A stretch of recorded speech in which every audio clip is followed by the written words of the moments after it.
Assalamualaikum warahmatullahi wabarakatuh. Kami dari kelompok 2 yang beranggotakan saya Putri Sucirawati dan teman saya Bagus Setio Aji, Clara Alika Putri, Dewi Rengganis, Linda Wulansari, Muhammad Afriza Rifki Alvarez, Rifki Lutfiansyah Almas, dan Taskia Haura. Pada di video kali ini, kami akan mempresentasikan mengenai balancing demand against productive capacity. Next. Yang pertama, kita akan membahas mengenai fluctuation in demand driven service productivity. Jadi, sebenarnya dalam jasa itu kan nggak juga uh, hanya di barang aja, tetapi mengenai fluktuasi permintaan itu ternyata juga ada di jasa. Bagi perusahaan yang bergerak di jasa, seimbang atau di terhadap produksi seringkali menjadi tantangan karena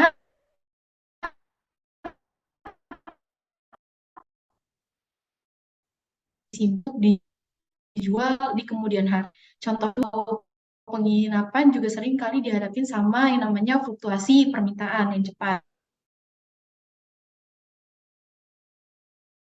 Sama halnya kalau misalkan musim panas di negara-negara barat seperti Amerika Serikat biasanya kan ada bootcamp kayak gitu kan. Jadi banyak dari mereka itu cenderung menghabiskan waktu mereka seperti itu. Jadi baik bootcamp atau resort penyedia jasa itu pastinya akan mengalami namanya fluktuasi permintaan. Next. Selanjutnya itu adalah mengenai kapasitas produktif.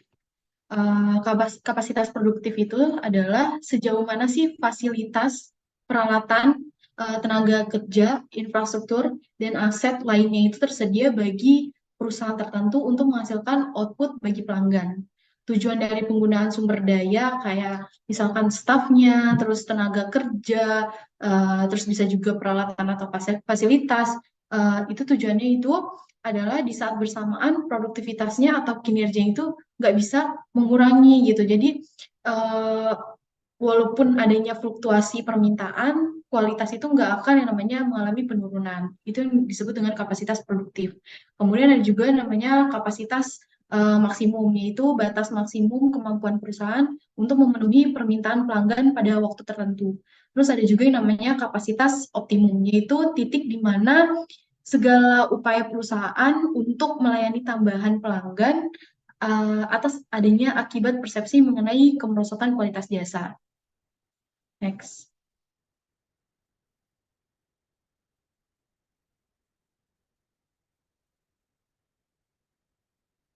Next. Selanjutnya, dalam konteks jasa, kapasitas produktif itu ada 5 bentuk potensial. Yang pertama, physical facilities designed to contain customers. Jadi, fasilitas fisik yang dirancang untuk menampung pelanggan dan digunakan untuk menyerahkan jasa pemrosesan orang atau pemrosesan rangsangan mental. Contohnya itu kayak misalkan klinik, terus ada hotel, terus bisa juga kayak pesawat gitu. Terus yang kedua, ada physical facilities design for steering or processing goods. Misalnya itu seperti pasar swalayan. Kemudian yang ketiga ada physical equipment used to process people, possession, and information. Contohnya itu kayak mesin, terus atau telepon. Terus yang keempat itu ada labor, itu adalah contohnya itu seperti jumlah staff untuk komunikasi dengan pelanggan. Yang terakhir itu ada infrastruktur. Um, Nah, infrastruktur itu biasanya itu kan banyak organisasi itu organisasi jasa khususnya itu bergantung sama akses ke kapasitas yang mencukupi dalam infrastruktur pemerintah atau swasta. Contohnya seperti itu. Kayak infrastruktur pemerintah atau swasta. Next.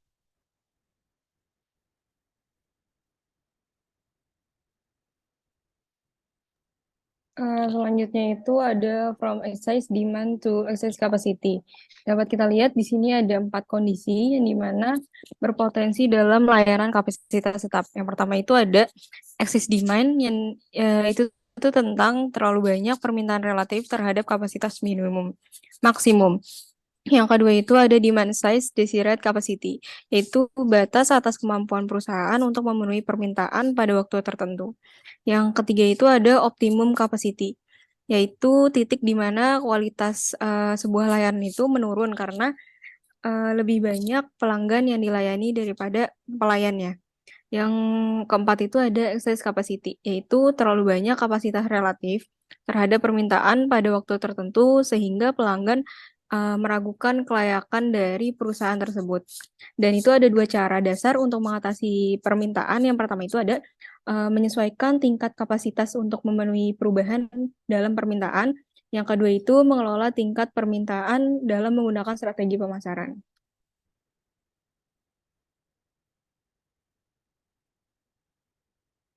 Selanjutnya itu ada bagan di mana berikut merupakan sebuah volume dari variasi permintaan relatif terhadap kapasitas.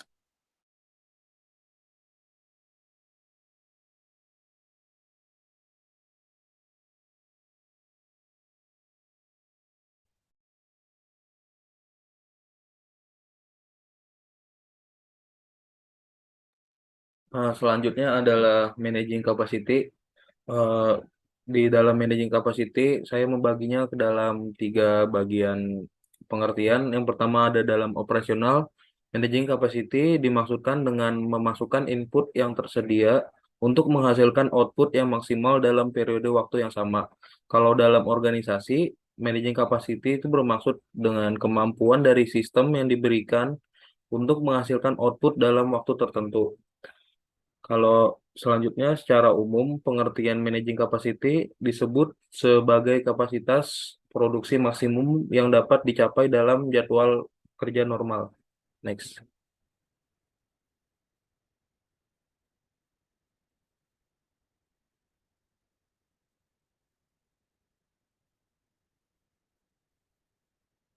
Nah, saya merangkumnya ke dalam ini ke dalam pengertian secara luas.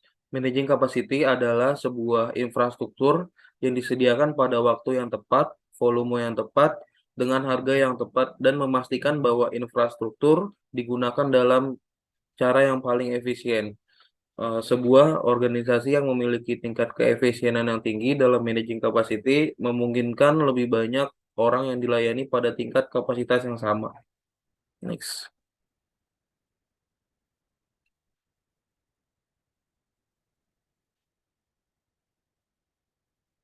Next.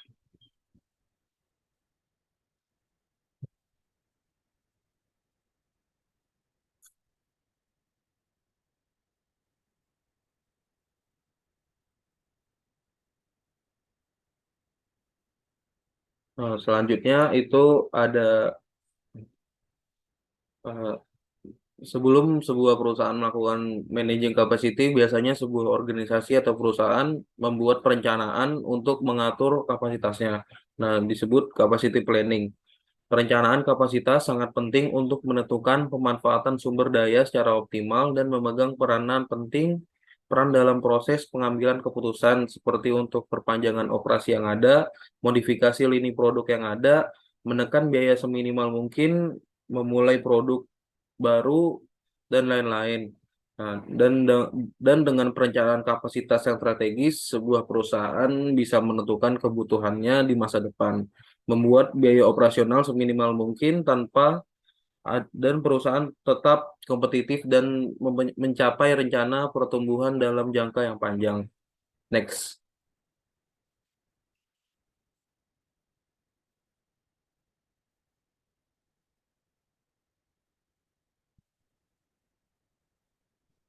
Nah, sekarang ada faktor yang mempengaruhi perencanaan kapasitas. Yang pertama ada lini produk teknologi yang digunakan. Selanjutnya ada selanjutnya ada struktur operasional, sumber daya manusia, fasilitas produksi. Next.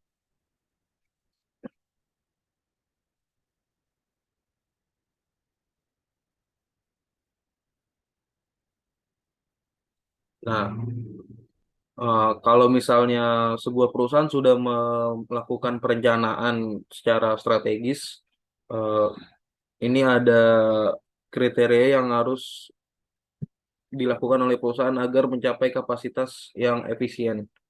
Nah, yang pertama, perusahaan bisa mengizinkan karyawan beristirahat saat permintaan rendah, terus menerapkan karyawan cross-train, menggunakan karyawan paruh waktu, meminta pelanggan untuk berbagi kapasitas yang ada.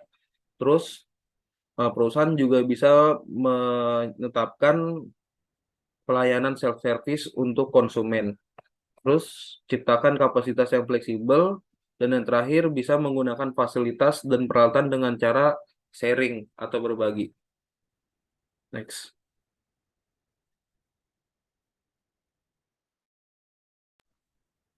Selanjutnya di sini ada analyze pattern of demand. Dapat dilihat dari variasi demand by market segmennya, pola permintaan yang tampak acak, namun analisis itu terkadang mengungkapkan bahwa mungkin ada siklus permintaan yang dapat diprediksi untuk suatu segmen tertentu di dalam pola yang lebih luas yang tampak tidak teratur. Nah, contohnya di sini itu ada pada bengkel pemeliharaan yang melayani peralatan listrik industri. Mereka ini sudah mengetahui bahwa pekerjaan yang mereka lakukan itu sudah terjadwal secara rutin. Misalnya selama 6 bulan sekali atau dalam periode waktu tertentu. Nah, melalui standar ini, pemeliharaan yang dilakukan secara berkala hingga ke komponen penyusunnya menjadi lebih terjamin keamanannya bagi pekerja dan lingkungan kerja itu sendiri. Next.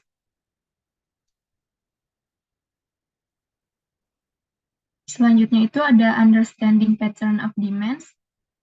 Dapat kita lihat di sini ada tingkatan siklus permintaan yang dapat diprediksi. Yang pertama itu ada hari, pekan, bulan, tahun, dan yang lainnya.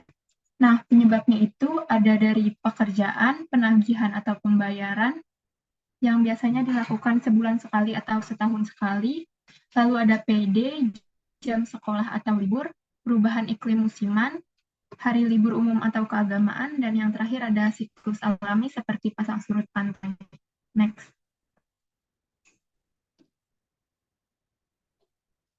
Di sini contohnya itu ada dari sektor pariwisata. Rendahnya permintaan di luar musim merupakan masalah bagi sektor pariwisata. Dalam banyak kasus, beberapa siklus dapat beroperasi secara bersamaan. Misalnya pada gambar yang pertama dapat kita lihat tingkat permintaan untuk angkutan umum dapat bervariasi menurut waktu. Dan yang kedua ini ada hari dalam seminggu. Lebih sedikit perjalanan ke tempat kerja pada akhir pekan dan sebaliknya lebih banyak orang yang akan melakukan perjalanan ke tempat rekreasi pada hari libur. Dan yang ketiga itu ada musim dalam setahun, lebih banyak perjalanan oleh wisatawan di musim panas. Next.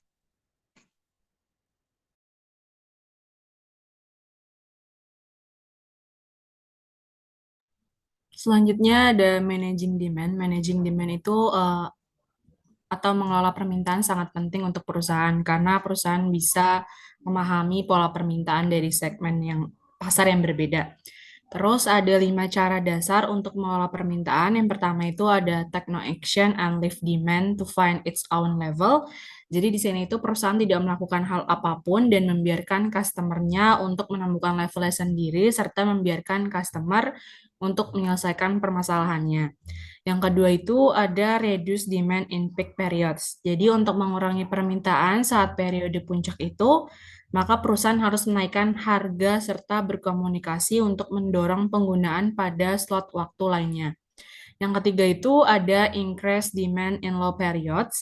Untuk meningkatkan permintaan pada periode rendah, maka perusahaan harus memberikan harga yang lebih rendah, terus komunikasi yang menjelaskan bagaimana insentif dan dari promosi waktu dan tempat serta waktu pengiriman yang nyaman. Yang keempat itu ada inventory demand using a queuing system. Yang kelima itu ada inventory demand using a reservation system. Selanjutnya itu ada strategi manajemen permintaan alternatif untuk situasi kapasitas yang berbeda. Yang pertama itu ada techno action. Techno action itu dari infusion capacity access demand itu dia hasil antrian yang tidak terorganisir dapat mengganggu pelanggan dan tidak digunakan di masa depan. Selanjutnya ada kapasitas yang terbuang sia-sia, maka pelanggan mungkin memiliki pengalaman yang mengecewakan, contohnya seperti teater. Lalu ada reduced demand, harga yang lebih tinggi akan meningkatkan keuntungan komunikasi, dapat mendorong penggunaan di slot waktu yang lain. Selanjutnya ada tidak mengambil tindakan, terus ada increased demand, tidak mengambil tindakan kecuali jika ada peluang, ada untuk merangsang segmen yang lebih menguntungkan. Lalu ada turunkan harga secara selektif. Di situ cobalah untuk menghindari kanibalisasi bisnis yang ada, terus memastikan bahwa semua biaya yang relevan tertutupi.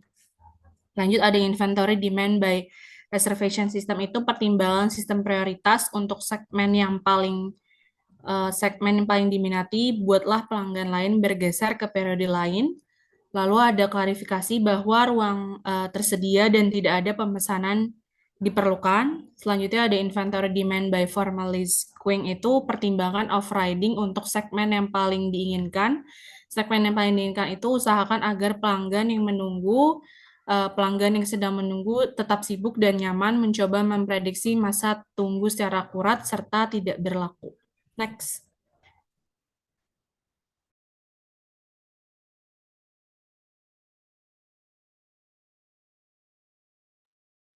Oke, selanjutnya itu adalah customer perception of waiting time. Oke, jadi maksudnya adalah bentaran.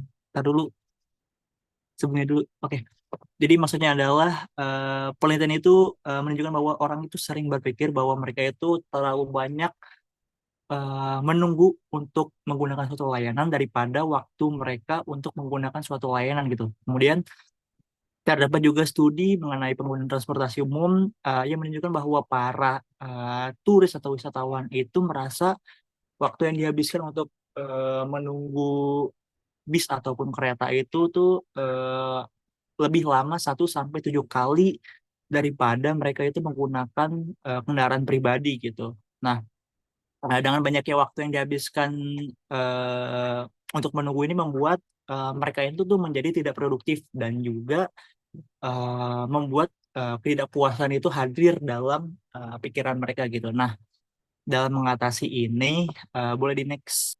Oke, dalam mengatasi ini tuh ada yang namanya psikologi of waiting gitu. Jadi apa itu psikologi of waiting? Jadi ini tuh adalah upaya untuk mencoba agar para pelanggan itu bisa menunggu dengan perasaan yang tenang gitu, dan juga mereka tuh menunggunya itu tidak terasa lama gitu. Nah, ada apa aja di psikologi of waiting ini? Yang pertama itu adalah unoccupied time feels longer than occupied time. Jadi maksudnya apa? Maksudnya itu, jadi kalau misalnya kita menunggu tapi kita menunggunya itu nggak ngapa-ngapain gitu, itu bakal terasa lebih lama daripada kita tuh menunggu sambil melakukan sesuatu gitu. Contohnya adalah kalau misalkan kita ini ke tempat servis, entah servis motor atau mobil, pasti di ruang tunggunya kita dikasih, entah itu dikasih wifi ataupun majalah gitu. Itu gunanya apa? Itu gunanya supaya kita tuh bisa untuk melakukan sesuatu sambil menunggu supaya motor atau mobil yang diservis itu kelar gitu. Kemudian yang kedua itu adalah solo waits feel longer than group waits. Jadi maksudnya apa? Maksudnya kalau misalnya kita cuma menunggunya sendirian, itu tuh bakal terasa lebih lama daripada kalau misalnya daripada kita menunggu itu barengan sama orang lain gitu. Karena kalau misalnya kita menunggunya sama orang lain, kita bisa melakukan suatu hal, misalkan berinteraksi ataupun apapun ataupun komunikasi gitu. Kemudian yang ketiga itu adalah physically uncomfortable waits feel longer than comfortable waits. Maksudnya apa? Jadi maksudnya adalah kalau misal kita itu menunggu dengan perasaan atau situasi yang nggak nyaman, itu bakalan terasa lebih lama daripada kita menunggu tuh di saat situasinya itu nyaman. Contohnya kalau misalkan kita menunggu itu situasinya panas ataupun kita menunggunya sambil berdiri itu tuh bakalan terasa lebih lama ketika kita menunggunya itu misalkan di tempat yang dingin kayak ber-AC gitu. Habis itu ada sofanya kita bisa duduk. Nah, itu dia. Next.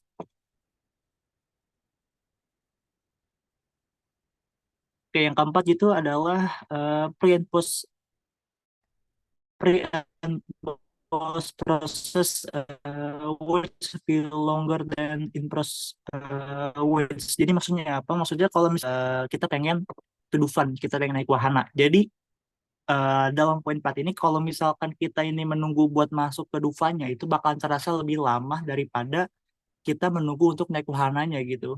Jadi poin maksud 4-nya ini adalah kita bakalan terasa lebih lama nunggu kalau misalkan kita nunggunya itu tuh di luar gitu, bukan di dalam untuk naik wahananya kayak gitu.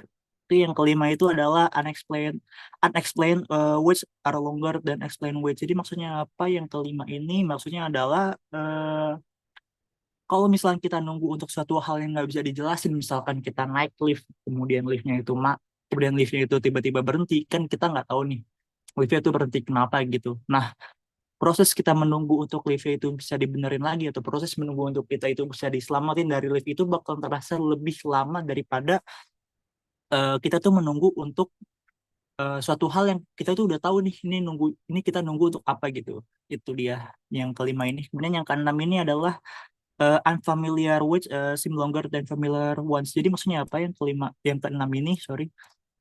Yang keenam ini maksudnya adalah jadi kalau misalnya kita menunggu untuk suatu hal yang emang kita udah familiar, kita udah terbiasa buat nungguin itu tuh bakalan terasa cepat gitu. Tapi kalau misalnya kita ini misalkan nggak familiar, nggak biasa untuk menunggu suatu hal itu bakal terasa lebih lama. Contohnya adalah misalkan ada orang yang baru baru banget dia pakai wifi gitu. Misalkan dia baru 1-2 hari itu masang wifi, kemudian wifi-nya trouble, kemudian dia disuruh nunggu sehari sama customer service-nya gitu. Nah, proses menunggu untuk wifi-nya bisa balik lagi, bisa berfungsi lagi itu bakalan terasa lebih lama gitu, bakalan terasa lama banget. Next.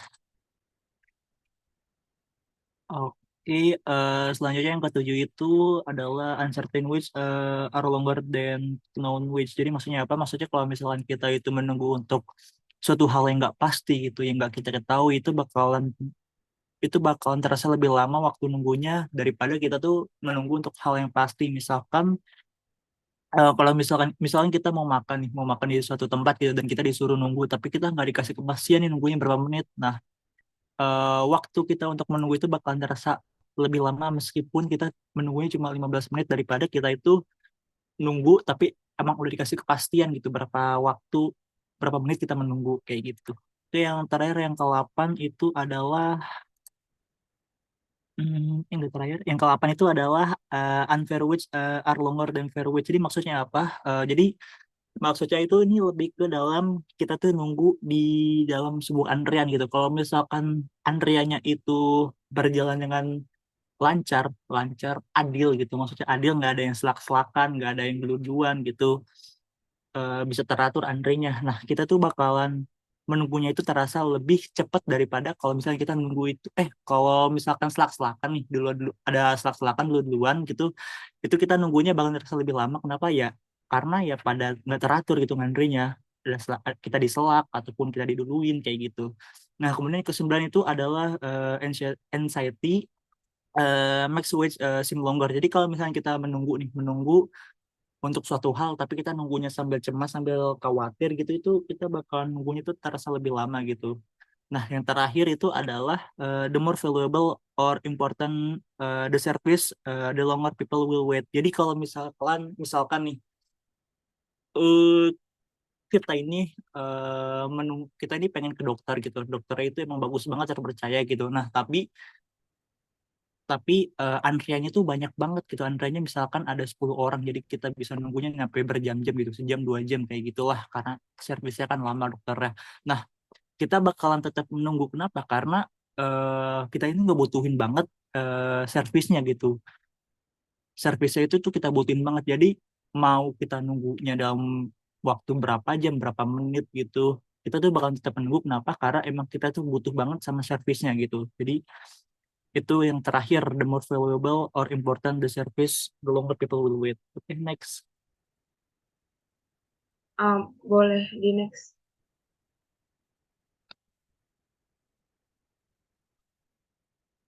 Waiting is a universal phenomenon, atau menunggu adalah fenomena yang universal.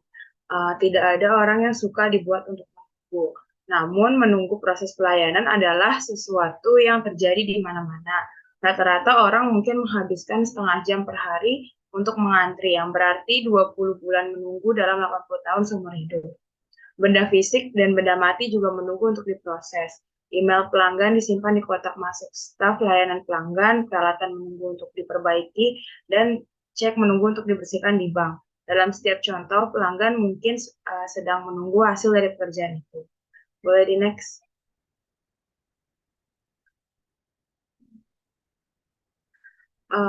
Selanjutnya itu ada why do waiting lines occur, atau mengapa terjadi garis tunggu.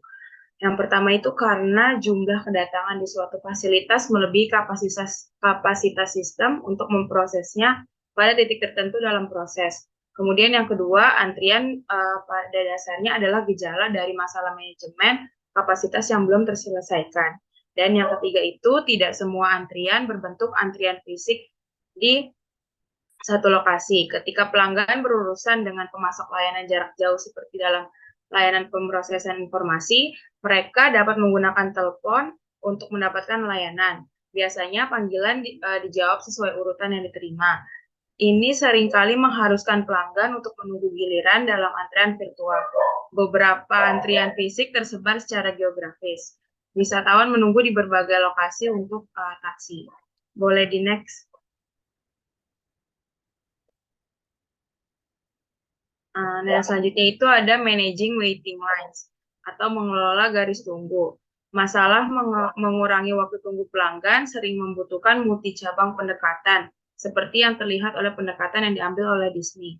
Meningkatkan kapasitas hanya dengan menambahkan lebih banyak ruang atau staf tidak selalu merupakan solusi terbaik dalam situasi di mana kepuasan pelanggan harus seimbang dengan pertimbangan biaya. Manajer harus mempertimbangkan berbagai cara, termasuk yang pertama itu memikirkan kembali desain sistem antrian, yaitu konfigurasi antrian dan menunggu virtual. Yang kedua, menyesuaikan sistem antrian untuk segmen pasar yang berbeda, misalnya berdasarkan urgensi, harga, atau kepentingan pelanggan. Kemudian yang ketiga, mengelola perilaku pelanggan dan persepsi mereka tentang menunggu, yaitu menggunakan psikologi menunggu untuk membuat menunggu menyenangkan. Kemudian yang keempat, memasang sistem reservasi, misalnya memasang sistem reservasi, misalnya menggunakan pemesanan atau janji temu untuk mendistribusikan permintaan. Kemudian yang terakhir adalah mendesain ulang proses untuk mempersingkat waktu setiap transaksi, misalnya dengan menginstal mesin swalayan. Boleh next.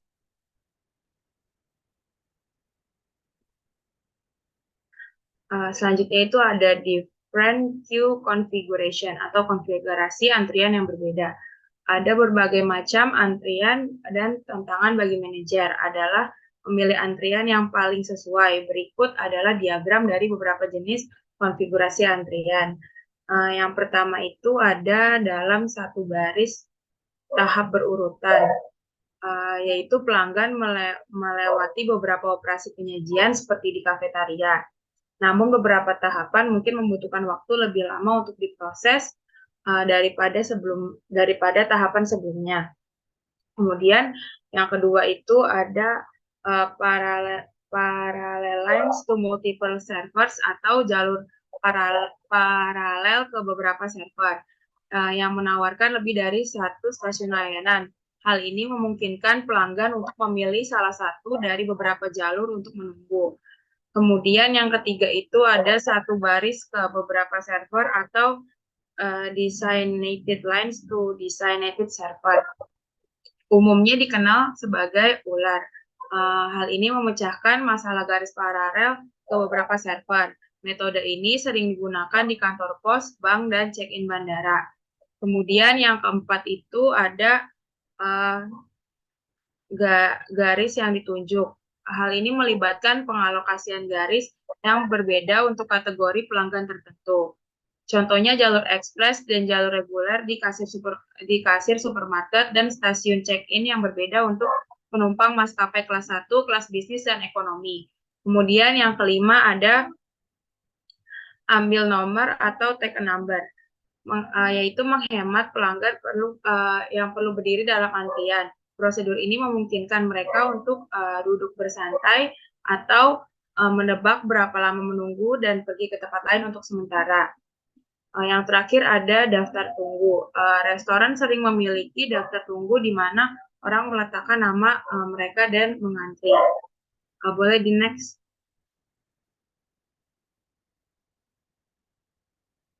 Selanjutnya itu ada queuing system can be tailored to market segments, atau sistem antrian dapat disesuaikan dengan segmen pasar. Yang pertama itu ada urgensi pekerjaan. Yang kedua ada darurat versus non-darurat. Yang ketiga ada jangka waktu transaksi layanan. Yang keempat ada jumlah barang yang akan ditransaksikan. Yang kelima ada kompleksitas tugas. Yang keenam ada pembayaran harga premium. Yang ketujuh ada pentingnya pelanggan. Dan yang terakhir ada pengguna sering atau pembeli volume tinggi versus yang lain. Boleh next. Nah, berikut adalah inventory demand through a reservation system, atau permintaan inventaris melalui sistem reservasi. Sebagai alternatif atau sebagai tambahan antrian, sistem reservasi dapat digunakan untuk permintaan persediaan. Jika kita berbicara tentang reservasi, kemungkinan besar hal yang akan dibicarakan adalah tentang maskapai penerbangan, hotel, restoran, persewaan mobil, dan kursi teater. Sarankan istilah dengan arti serupa seperti pemesanan atau janji, maka reservasi juga dapat berupa janji untuk memotong rambut, kunjungan ke profesional seperti dokter dan konsultan, dan panggilan layanan untuk memperbaiki apapun, mulai dari kulkas yang rusak hingga komputer yang tidak berfungsi dengan baik. Boleh di next. Ada banyak keuntungan dalam memiliki reservasi, antara lain yang pertama, ketidakpuasan pelanggan karena menunggu berlebihan dapat dihindari. Salah satu tujuan reservasi adalah untuk menjamin bahwa layanan yang akan tersedia saat pelanggan menginginkannya. Pelanggan yang mengadakan reservasi harus dapat mengandalkan untuk menghindari antrian, karena mereka telah dijamin layanan pada waktu tertentu. Kemudian yang kedua ada reservasi memungkinkan permintaan untuk dikontrol dan dihaluskan dengan cara yang lebih mudah untuk dikelola. Sistem reservasi yang terorganisir dengan baik memungkinkan organisasi untuk mengalihkan permintaan layanan dari waktu pilihan pertama ke waktu pilihan yang lebih awal atau lebih lambat, dari satu kelas layanan ke layanan yang lain, dan bahkan dari lokasi pilihan pertama ke yang alternatif, dan dengan demikian secara keseluruhan berkontribusi pada pemanfaatan kapasitas yang lebih tinggi. Kemudian yang ketiga itu ada sistem reservasi yang memungkinkan penerapan manajemen pendapatan dan melayani penjualan layanan ke segmen pelanggan yang berbeda. Misalnya melakukan reservasi untuk perbaikan dan pemeliharaan normal, mungkin manajemen untuk memastikan bahwa beberapa kapasitas akan tetap bebas untuk menangani pekerjaan darurat, karena hal ini tidak dapat diprediksi. Harga yang lebih tinggi dapat dikenakan, dan hal ini membawa serta margin yang lebih tinggi. Kemudian yang terakhir itu ada data dari sistem reservasi juga membantu organisasi untuk menyiapkan proyeksi operasional keuangan untuk periode mendatang. Sistem bervariasi dari buku janji temu sederhana yang menggunakan entry tulisan tangan untuk kantor dokter hingga bank data terpusat yang terkomputerisasi untuk operasi global maskapai penerbangan. Boleh di next.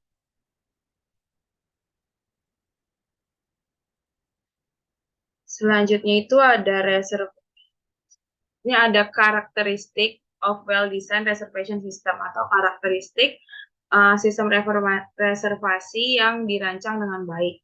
Yang pertama itu ada cepat dan mudah digunakan untuk pelanggan dan staf. Kemudian yang kedua ada responsif terhadap pertanyaan dan kebutuhan pelanggan. Kemudian yang ketiga menawarkan opsi untuk layanan mandiri, misalnya melalui sistem reservasi online. Yang keempat ada mengakomodasi preferensi, misalnya ruangan dengan pemandangan. Dan yang terakhir memindahkan permintaan dari pilihan pertama yang tidak tersedia ke alternatif waktu dan lokasi.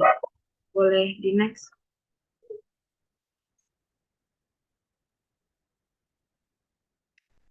Selanjutnya itu ada reservation strategies should focus on yield, atau strategi reservasi harus fokus pada hasil.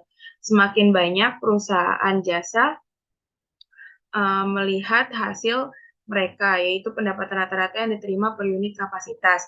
Tujuannya adalah untuk meningkatkan hasil sebanyak mungkin untuk meningkatkan profitabilitas. Strategi manajemen pendapatan yang mencapai tujuan ini banyak digunakan dalam industri dengan kapasitas yang relatif tetap seperti maskapai penerbangan, hotel, dan perusahaan car rental.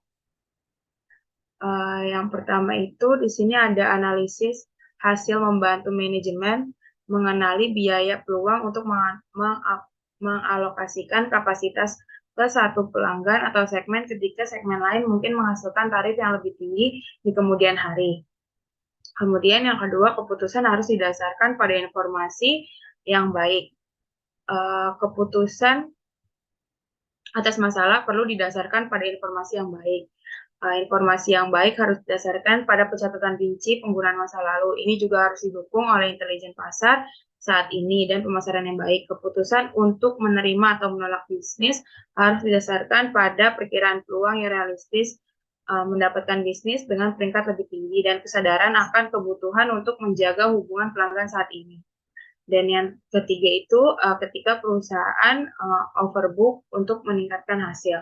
Sangat sering perusahaan overbook dalam upaya untuk meningkatkan hasil. Pelanggan yang terpengaruh secara negatif dapat secara signifikan mengurangi hubungan mereka dengan perusahaan. Namun mereka yang ditingkatkan hanya memiliki sikap positif yang lemah tentang perusahaan. Boleh next. Nah, yang selanjutnya itu ada creating alternative use for otherwise wasted capacity, atau menciptakan penggunaan alternatif untuk kapasitas yang terbuang. Yang pertama itu gunakan kapasitas untuk diferensiasi layanan. Ketika pemanfaatan kapasitas rendah, karyawan layanan dapat benar-benar membuat terpukau pelanggan mereka. Sebuah perusahaan yang ingin membangun loyalitas pelanggan dan pangsa pasar harus menggunakan kelonggaran dalam operasi untuk fokus pada layanan pelanggan yang luar biasa. Ini dapat mencakup perhatian ekstra yang diberikan kepada pelanggan, alokasi tempat yang disukai, dan sejenisnya. Kemudian yang kedua, ada hadiahi pelanggan terbaik Anda dan bangun loyalitas. Hal ini dapat dilakukan melalui khusus promosi sebagai bagian dari program loyalitas sambil memastikan bahwa pendapatan yang ada tidak mengalami penurunan permintaan. Kemudian yang ketiga, pengembangan pelanggan dan saluran. Hal ini memberikan uji coba gratis atau diskon besar-besaran untuk calon pelanggan dan perantara yang menjual kepada pelanggan akhir. Yang keempat, hadiahi karyawan. Dalam industri tertentu, seperti restoran, resor pantai, atau jalur pelayanan, kapasitas dapat digunakan untuk memberi penghargaan kepada karyawan dan keluarga mereka untuk membangun loyalitas. Hal ini dapat meningkatkan kepuasan karyawan dan memberikan pemahaman kepada karyawan tentang layanan seperti yang dialami dari perspektif pelanggan dan dengan demikian meningkatkan kinerja. Dan yang terakhir itu ada kapasitas bebas barter. Perusahaan jasa seringkali dapat menghemat biaya dan meningkatkan pemanfaatan kapasitas dengan menukar kapasitas dengan pemasok mereka sendiri. Di antara layanan yang paling banyak dibarter adalah ruang iklan, kursi maskapai, dan kamar hotel. Boleh next.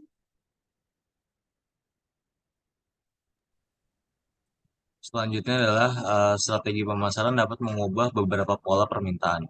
Jadi beberapa variabel marketing mix dapat digunakan untuk mendorong beberapa permintaan selama kapasitas berlebih dan penurunan atau pergeseran permintaan dalam suatu waktu ketika terjadi peak periods di mana terjadi excess of demand atau excess of supply.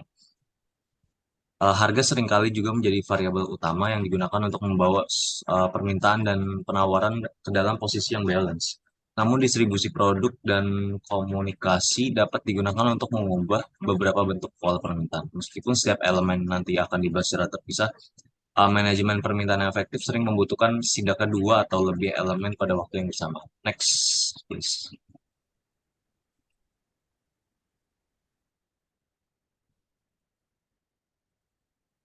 Yang pertama adalah menggunakan variabel harga dan biaya lainnya untuk mengatur mensiasati pola permintaan.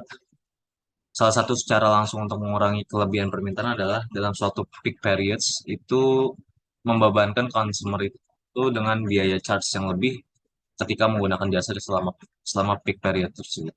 Biaya non moneter juga memiliki efek yang mirip. Sebagai insan jika si customer ini mempelajari bahwa mereka itu lebih suka berhadapan dengan waktu yang banyak dan biaya usaha yang lebih, mereka itu lebih tidak suka menghabiskan waktu menunggu dalam kondisi ramai atau tidak menyenangkan sehingga dapat berlangsung dalam waktu yang berbeda. Demikian pula ketika harga yang rendah dapat mendorong setidaknya beberapa orang untuk mengubah waktu perilaku berbelanja mereka, baik itu seperti shopping, terus traveling atau mengirim barang. Jadi pemerintah itu sama dengan pemerintah yang memiliki aturan untuk layanan kesehatan masyarakat dengan dorongan asuransi kesehatan pribadi di mana secara tidak langsung tidak mengurangi biaya moneter untuk customer. Ketika dialami stok terbatas namun goalnya adalah profit seeking, si bisnis ini harus membuat beberapa penggunaan kapasitas sebanyak mungkin dengan ketersediaan segmen yang paling menguntungkan pada waktu yang diberikan. Sebagai contoh adalah maskapai penerbangan. Dia memegang kursi jumlah untuk penumpang bisnis yang membayar penuh dan membatasi ke tempat ketentuan tarif untuk turis. Seperti mengharuskan 4 orang untuk berpergian bersama-sama untuk memenuhi syarat untuk tarif yang lebih rendah. Hal ini dibuat untuk mencegah bisnis agensi yang mengambil keuntungan dari tarif yang murah, serta dirancang untuk menarik wisatawan dapat membantu untuk mengisi pesawat. Next.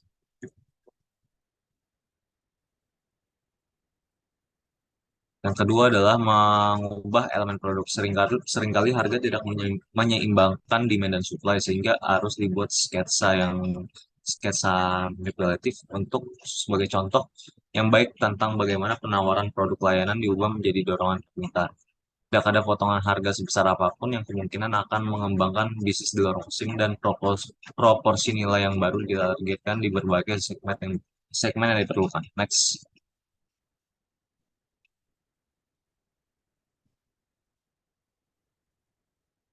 Yang ketiga adalah memodifikasi tempat dan waktu pengiriman. Beberapa perusahaan memiliki kepekaan terhadap kebutuhan pasar yang memodifikasi waktu dan tempat pengiriman. Ada 3 opsi yang tersedia. Yang pertama adalah strategi no change, di mana strategi ini mengabaikan tingkat permintaan dan layanan ini berlanjut untuk ditawarkan di lokasi yang sama dan pada waktu yang bersamaan. Yang kedua adalah strategi varying the times when the service is available. Contohnya di mana orang yang biasa memiliki waktu menonton bioskop pada weekend itu lebih banyak jam tayangnya untuk film karena untuk film pada saat weekend dibanding weekdays. Karena spending time orang-orang ya lebih banyak saat weekend.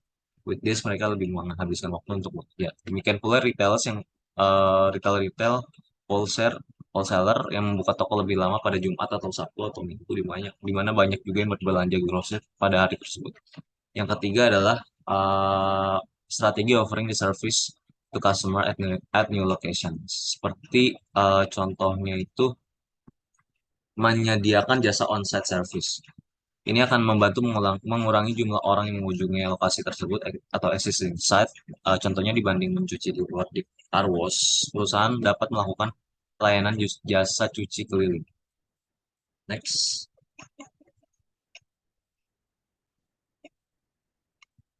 Selanjutnya adalah promosi dan edukasi. Jadi usaha komunikasi ini dilakukan untuk digunakan untuk membantu memperlancar suatu permintaan. seperti signage, periklanan, publikasi, dan pesan penjualan dapat digunakan untuk mengedukasi customer terkait waktu periode peak periods itu dan mendorong mereka untuk menggunakan jasa-jasa mereka pada peak period tersebut. Jadi seperti perubahan harga, karakteristik produk, dan distribusi dapat dikomunikasikan dalam seperti promosi dan edukasi secara lebih jelas. Next.